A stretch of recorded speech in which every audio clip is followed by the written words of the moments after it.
తెలుగు రాష్ట్రాల్లో సంక్రాంతి సంబరాలు ఆకాశాన్నంటాయి. భోగితో ఆరంభమైన వేడుకలు కనుమతో ముగియనున్నాయి.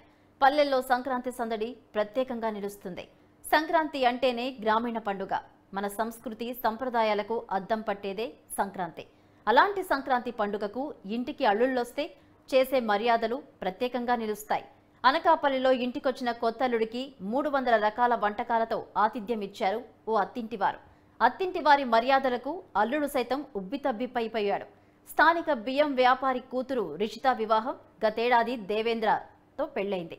అయితే మొదటిసారి ఇంటికొచ్చిన అల్లుడికి అనేక రకాల పసందైన వంటకాలతో ఆతిథ్యాన్నిచ్చారు అత్తగారు.